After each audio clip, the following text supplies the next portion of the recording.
जी जनाब, welcome back to Pakistani reaction. We hope आप सब ठीक ठाक होंगे, मजे में होंगे। आज इस वीडियो पे हम रिएक्ट करने जा रहे हैं, उसका टाइटल है how a poor boy build Oberoi hotels.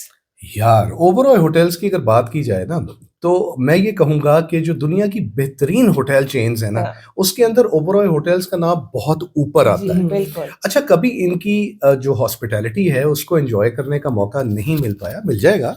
मतलब जिंदगी जब तक है तब तक मौके मिलते रहते कुछ हैं। भी हो सकता है। बिल्कुल कुछ भी हो सकता है। लेकिन द थिंग इज कि how a poor boy built Oberoi hotels, ये एक केस हिस्ट्री है। सो ये बड़ा एक टाइटल इंटरेस्टिंग, बहुत इंटरेस्टिंग। बहुत इंटरेस्टिंग है कि एक गरीब लड़का वो ओबरॉय ग्रुप ऑफ होटल्स का मालिक कैसे बना। सो चलते हैं, इसको देखते हैं। शिवांशु अग्रवाल की वीडियो है और हम इनकी वीडियोस देखते रहते हैं। इनकी जो केस हिस्ट्रीज होती हैं वो बड़ी, क्या कहना चाहिए, इन्फॉर्मेटिव और फुल ऑफ नॉलेज होती हैं। सो चलते हैं, देखते हैं, इसको समझने की कोशिश करते हैं और उसके बाद करते हैं आपसे गपशप। बिल्कुल, इसी के साथ चैनल पे नए हैं तो चैनल को सब्सक्राइब कर लीजिएगा और बेल आइकन को प्रेस करना बिल्कुल मत भूलिएगा। हम चलते हैं अपनी वीडियो की तरफ और आप देख रहे हैं रिएक्शन रिदम।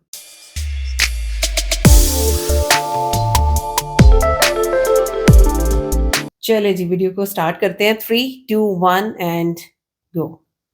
1922 में एक 23 साल का लड़का शिमला के सिसिल होटल के सामने खड़ा था। वो यहाँ एक क्लर्क की नौकरी करना चाहता था, लेकिन होटल के गार्ड ने उसके अपीयरेंस को देखते हुए उसे अंदर तक आने नहीं दिया। उस समय किसी ने सपने में भी नहीं सोचा होगा कि आगे चल के यही लड़का न केवल इस होटल का मालिक बनेगा, बल्कि पूरे इंडिया की one of the most luxurious hotel chain को बिल्ड करेगा। ये कहानी है दी ओबेरॉय होटल्स की।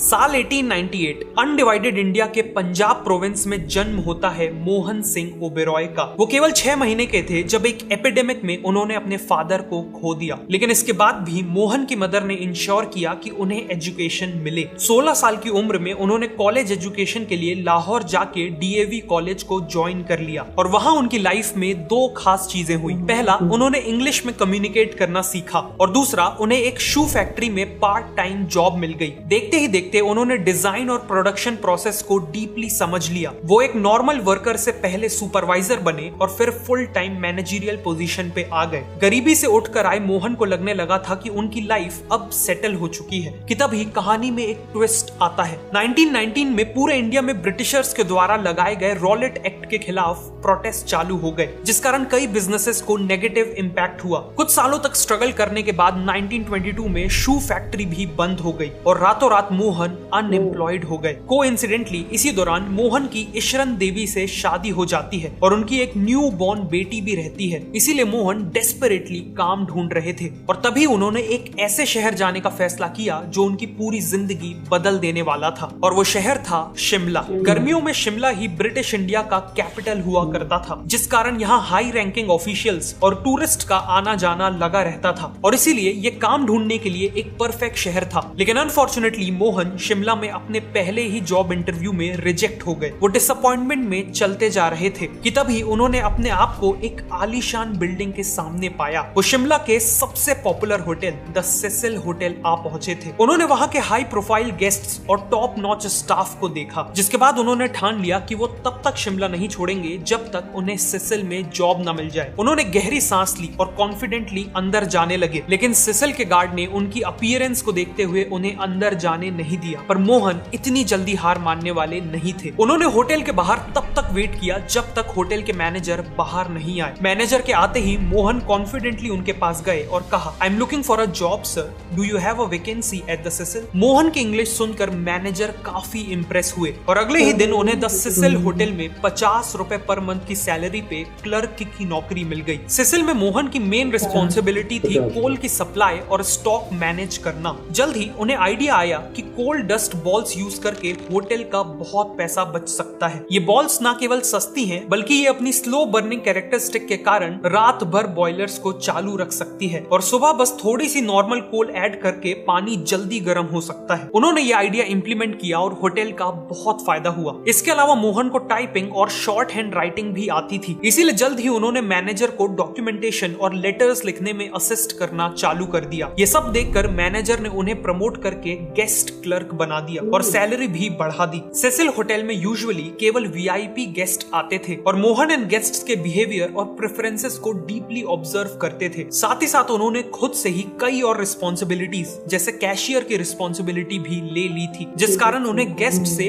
पर्सनल इंटरेक्शन करने का मौका मिलता था। इन सब के कारण 1925 तक वो न केवल वीआईपी गेस्ट से डील करने में एक्सपर्ट बन चुके थे, बल्कि उनमें होटल के सभी ऑपरेशंस की गहरी समझ आ चुकी थी। इसी बीच सेसिल के मैनेजर ने अपना खुद का होटल खरीदने का फैसला किया। उन्होंने शिमला में ही 50 कमरों का कार्लटन होटल खरीद लिया। मैनेजर का नाम क्लार्क्स था, इसीलिए उन्होंने होटल का नाम बदलकर क्लार्क्स होटल रख दिया। उन्हें पता था कि मोहन को होटल इंडस्ट्री की एक्सेप्शनल समझ आ चुकी है, इसीलिए उन्होंने मोहन को क्लार्क्स होटल ज्वाइन करने का ऑफर दिया, लेकिन एक क्लर्क की तरह नहीं बल्कि एक पार्टनर की तरह। मोहन को अब क्लार्क्स होटल के प्रॉफिट्स का छोटा सा हिस्सा मिलने वाला था। पार्टनर बनते ही होटल की पूरी रिस्पॉन्सिबिलिटी मोहन पे आ चुकी थी और ऐसा होते ही उन्होंने क्लार्क्स होटल को पूरी तरह से ट्रांसफॉर्म कर दिया। उन्होंने तुरंत होटल को रिनोवेट किया, खास तौर पे बार को अपग्रेड किया, जिससे वहां यंग गवर्नमेंट एम्प्लॉइज आने लगे। उन्होंने ब्रिटिश ऑफिसर्स से पर्सनली कनेक्ट करके उन्हें अपने नए होटल में इनवाइट किया और पर्सनलाइज सर्विसेज ऑफर की। और फाइनली उनकी वाइफ इशरन देवी ने इंश्योर किया कि वो होटल की हर सप्लाईज को खुद मार्केट में जाकर लाएं, ताकि क्वालिटी, क्वांटिटी और प्राइस में कोई कॉम्प्रोमाइज ना हो। इन सब के चलते कुछ ही महीनों में क्लार्क्स होटल की ऑक्यूपेंसी डबल होके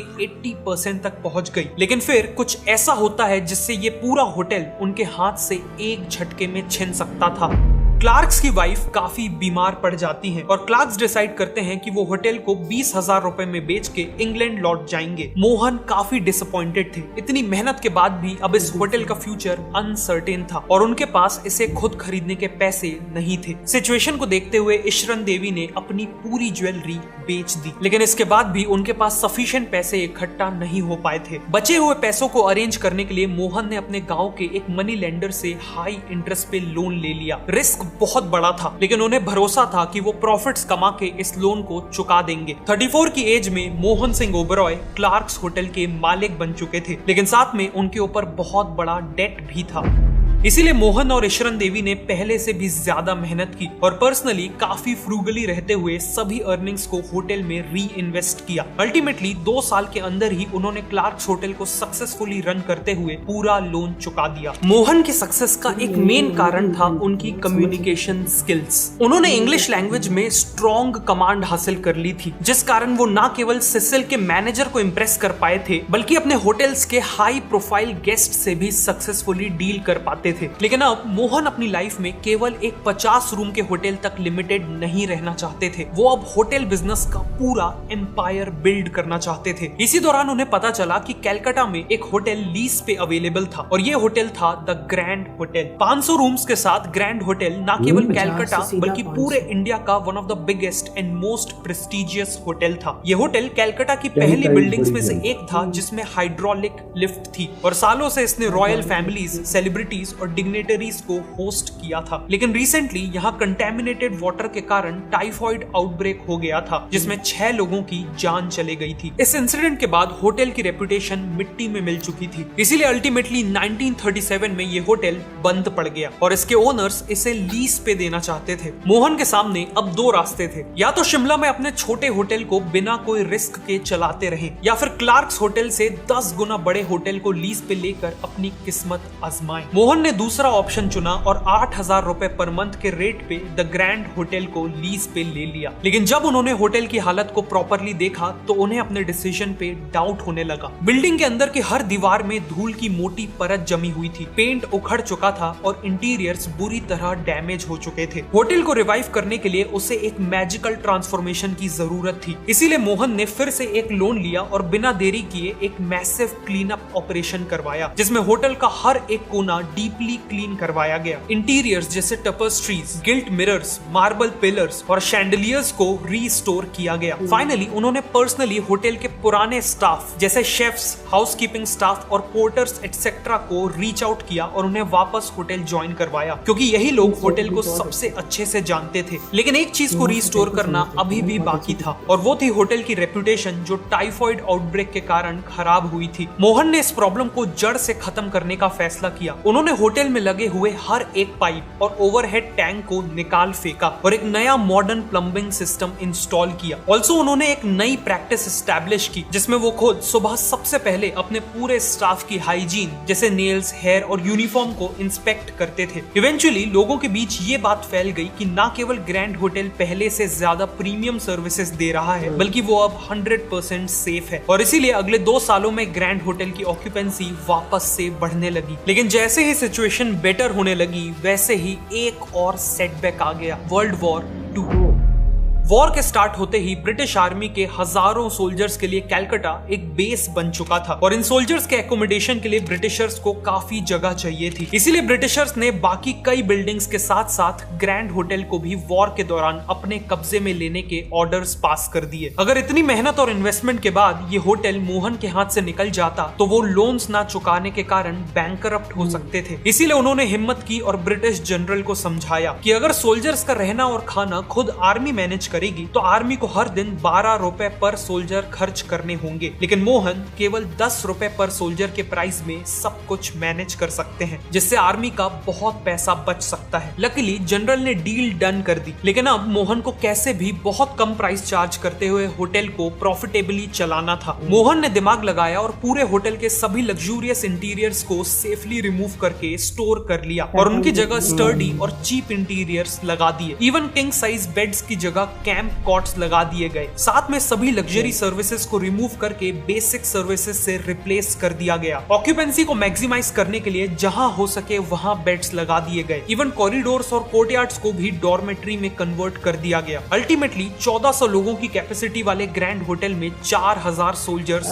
रुकने लगे, मतलब 40,000 रुपए का रेवेन्यू हर दिन। इन सभी स्ट्रेटेजीज के चलते मोहन 1945 के एंड तक करोड़ों रुपए कमा चुके थे और अब ग्रैंड होटल वापस नॉर्मल कस्टमर्स के लिए भी ओपन हो चुका था। ग्रैंड होटल की ग्रैंड सक्सेस के बाद मोहन के पास पहले से भी बड़ा एक नया गोल था, पूरा हिंदुस्तान। वो इंडिया में खुद की एक होटल चेन ओन करना चाहते थे और इसीलिए उन्होंने एसोसिएट होटल्स ऑफ इंडिया यानी AHI को एक्वायर करने का ठान लिया। AHI पूरे इंडिया के 8 सबसे लग्जूरियस होटल्स को ओन करता था, जिसमें शिमला का सेसिल होटल भी शामिल था। समय के साथ AHI का मैनेजमेंट डिटेरियोरेट हो चुका था और उनके कई होटल्स लॉस में थे। मोहन ने स्ट्रेटेजिकली अपने पूरे प्रॉफिट से टाइम टू टाइम AHI के शेयर्स को खरीदना चालू कर दिया और इवेंचुअली उन्होंने कंट्रोलिंग स्टेक एक्वायर कर लिया। मोहन अब इंडिया के 8 सबसे लग्जूरियस होटल्स के ओनर बन चुके थे, इंक्लूडिंग सेसिल होटल। वही सेसिल होटल जहां उन्हें घुसने तक से मना कर दिया गया था। मोहन के दिमाग में अब केवल एक एम था, अपने 10 होटल्स को इंटरनेशनल लेवल के लग्जरी होटल से भी बेटर बनाना, और इसे अचीव करने के लिए उनके पास एक कमाल का मास्टर प्लान था। 1952 में उन्होंने एक वर्ल्ड टूर प्लान किया जिसमें उनका मेन गोल था वर्ल्ड के टॉप मोस्ट होटल्स में जाकर उन्हें डीपली स्टडी करना। उन्होंने इस टूर में लंदन के डॉचेस्टर होटल, पेरिस के जॉर्ज फिफ्थ होटल और पुएर्टो रिको के हिल्टन होटल जैसे टॉप होटल्स में स्टे किया। हर एक होटल में स्टे करते वक्त वो हमेशा एक नोटबुक और पेन कैरी करते थे और होटल के हर एक लेआउट और ऑपरेशंस पे डिटेल्ड नोट्स लेते थे। 3 महीनों में 25 होटल्स को स्टडी करने के बाद उनके पास कई 100 पेजेस के नोट्स इकट्ठा हो चुके थे। उन्होंने इंडिया वापस आके अपनी लर्निंग्स के बेस पे अपने होटल्स के kitchen layout, room design, public area design, menu design और रूम सर्विस जैसी हर एक चीज में मैसिव इंप्रूवमेंट्स किए और इंटरनेशनल लेवल के स्टैंडर्ड्स अचीव कर लिए। 1955 में मोहन ने देखा कि इंडिया में कई ऐसी हिस्टोरिकल प्लेसेस हैं जहां एक टाइम पे तो राजा महाराजा रहा करते थे, लेकिन आज वहां कोई नहीं रह रहा। उन्हें यहाँ एक बहुत बड़ी अपॉर्चुनिटी दिखी, इसीलिए उन्होंने रॉयल फैमिली से नेगोशिएट करके इन पैलेसेस को लीज पे लेने का फैसला किया। सबसे पहले उन्होंने कश्मीर के महाराजा हरि सिंह के गुलाब भवन पैलेस को होटल में कन्वर्ट किया और इसी तरह इंडिया को मिला उसका पहला रियल पैलेस होटल। 1970 तक अपनी कंटिन्यूड सक्सेस को देखते हुए ओबेरॉय ग्रुप को लगने लगा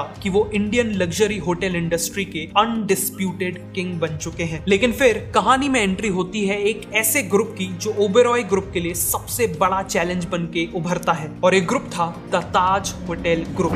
1971 तक ताज का केवल एक ही होटल था, उनका मुंबई का ताज पैलेस होटल। लेकिन फिर उन्होंने पहली बार मुंबई से बाहर अपना पहला होटल खोला। उन्होंने उदयपुर के लेक पैलेस को होटल में कन्वर्ट किया। फिर 1972 में जयपुर में रामबाग पैलेस की शुरुआत की। 1976 में फोंसेका होटल को खरीद के दिल्ली में एंट्री ली। इसी तरह 1980s तक ताज ग्रुप इंडिया की ऑलमोस्ट हर प्रोमिनेंट सिटी में अपने होटल्स खोल चुका था। ओबरॉय को पता था कि अगर उन्हें ताज ग्रुप को सच में टक्कर देनी है तो उन्हें उस शहर में अपना होटल खोलना होगा जहां ताज का फ्लैगशिप होटल था, यानी इंडिया का फाइनेंशियल कैपिटल मुंबई। 1970s में मोहन ने डिसाइड किया कि वो मुंबई के नरीमन पॉइंट पे स्क्रैच से एक होटल बिल्ड करेंगे। इस होटल में 500 रूम्स होने वाले थे और 34 फ्लोर्स के साथ ये उस समय मुंबई की सबसे ऊंची बिल्डिंग्स में से एक होने वाला था। प्रोजेक्ट का टोटल बजट 7 करोड़ का था, लेकिन देखते ही देखते होटल का कॉस्ट करीब 20 करोड़ तक पहुंच गया। इस प्रोजेक्ट के लिए ओबरॉय ग्रुप ने लोन लिया था और एक ऐसा टाइम आया था जब हर एक दिन की ही इंटरेस्ट पेमेंट्स 1,20,000 तक पहुंच गई थी। इतने बड़े फाइनेंशियल प्रेशर के चलते पूरे ओबरॉय ग्रुप के फाइनेंसेस अफेक्ट होने लगे और ऐसा लगने लगा कि कंस्ट्रक्शन रोकना पड़ेगा। लेकिन फिर 72 की एज में मोहन ने खुद 6 महीनों तक मुंबई में कैंप किया और इंश्योर किया कि होटल टाइम पे कंप्लीट हो। 1973 में होटल ऑपरेशनल हुआ और ओबरॉय ग्रुप के लिए चीजें नॉर्मल होने लगी। लेकिन फिर ओबरॉय को एक और झटका मिलता है।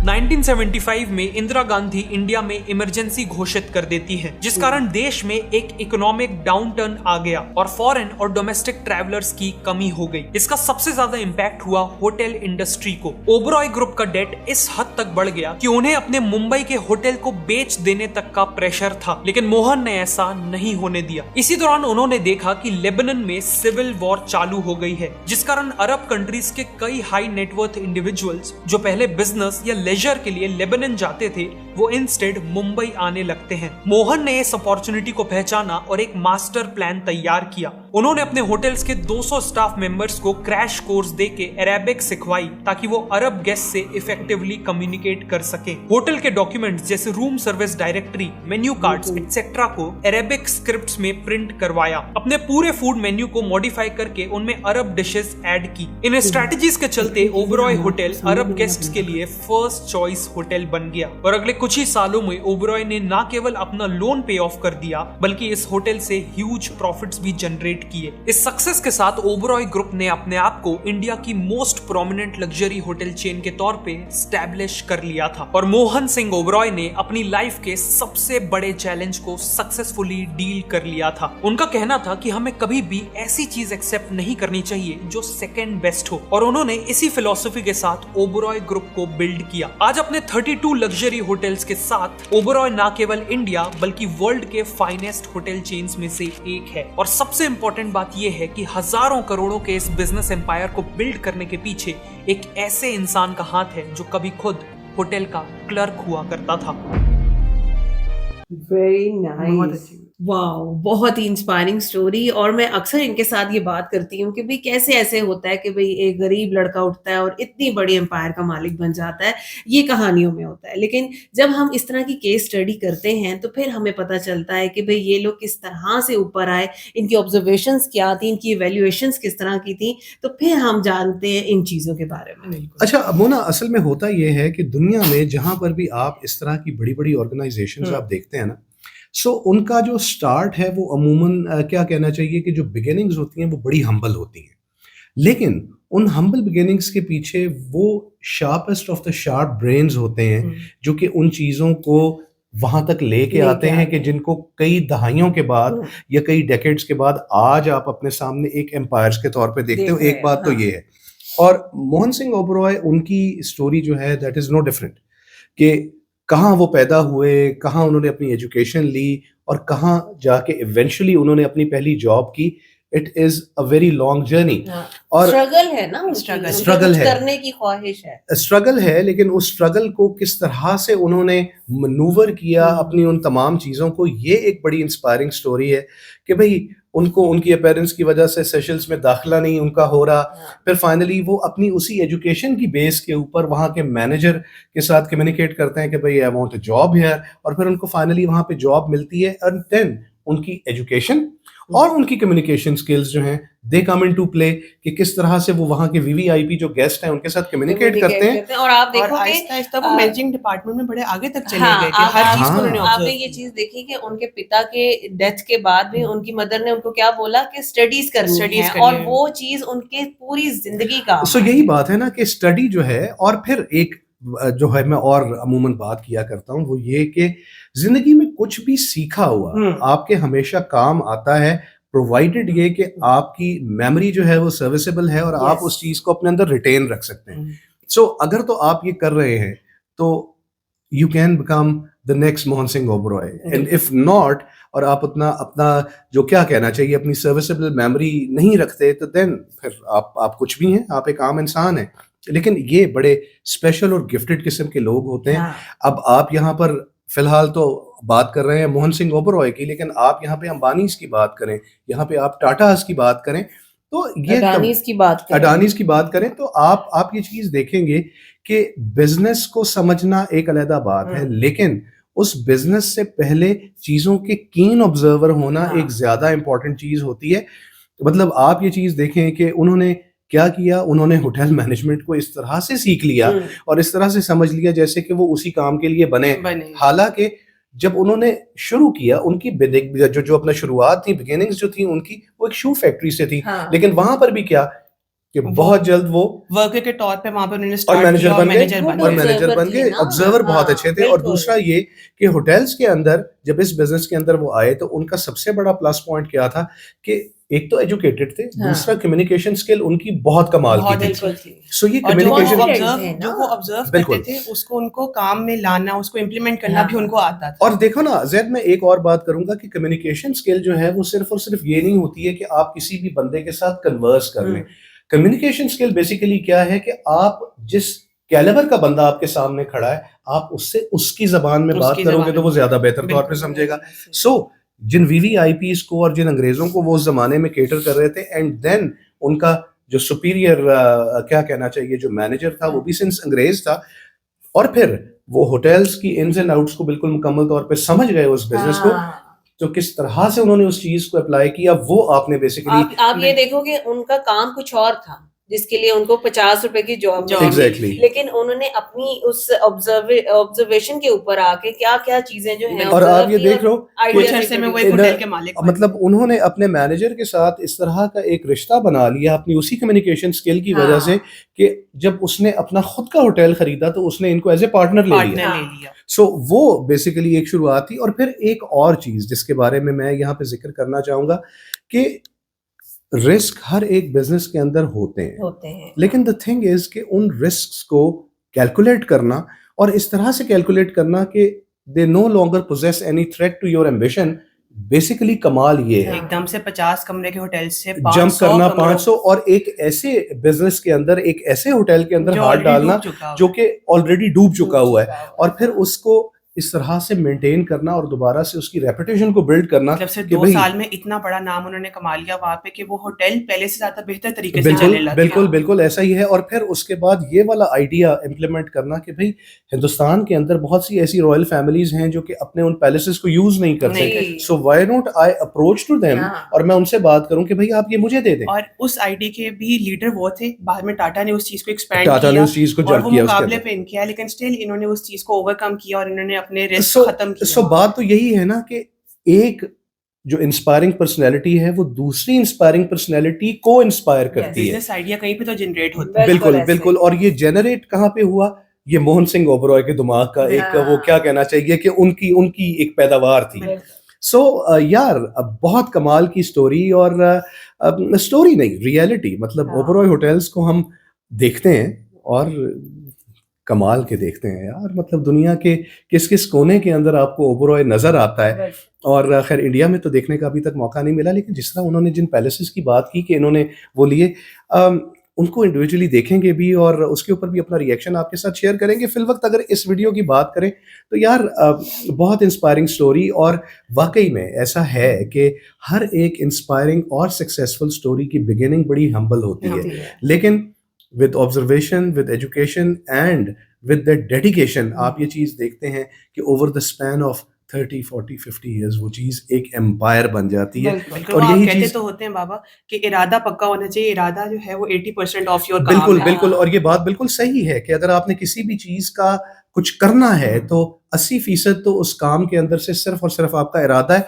दैट 80% ऑफ योर इरादा if that is taken away तो बाकी आपने खाली हिल काम के उस करना चीज़ बहुत को आसान करना है। है। करना ही है, हाँ। सो यही चीज़ है और यही हम इन तमाम इंस्पायरिंग फिगर्स के अंदर ये चीज़ हम देखते हैं कि बेसिकली अगर इन्होंने कोई इरादा किया है तो हाँ। इनकी इवैल्यूएशन कोई तुक्का या ब्लफ या कोई गेम नहीं होती, वो पूरे का पूरा एक उन्होंने सेट अपने इनके रिस्क को कैलकुलेट करके फिर हाँ। उस चीज में कदम बिल्कुल। वो और देखो मुझे वहां से बहुत अच्छा लगा कि उनकी इवैल्यूएशन कितनी अच्छी थी कि वर्ल्ड वॉर 2 में हाँ, जब पूरा दुनिया का बिजनेस नीचे जा रहा हाँ, था तो वो तो प्रॉफिटेबल उन्होंने थे बेसिकली। 500 कमरे के 50,000 पर 500 डे कमरे और ये- के रूम का वो होटल और को ये उन्होंने 40,000 आप उस जमाने का कह रहे हैं। 40,000 हाँ जी, लोगों ने हाँ। उन्होंने वहां पे ठहराया। मतलब 8,000 में तो उन्होंने लीज पे पर मंथ लिया लीज था पे पर उसको, मंथ तो लिया था। 40,000 पर डे रोज अर्न कर रहे सो थे। वो यही हाँ ना जी। कि by the end of world war उन्होंने ये बताया ना कि वो अच्छे खासे प्रॉफिट में चले गए हुए थे एंड देन वहां यहाँ से यही आगे। तो वहां उनकी जहानत और वहां फिर से एक- आगे असल में ओबराय होटल्स ने एक्सपैंड करना शुरू किया और अपना। अच्छा मुझे एक वो भी उनकी बिजनेस स्ट्रेटजी जो है वो बड़ी अच्छी लगी कि उन्होंने जो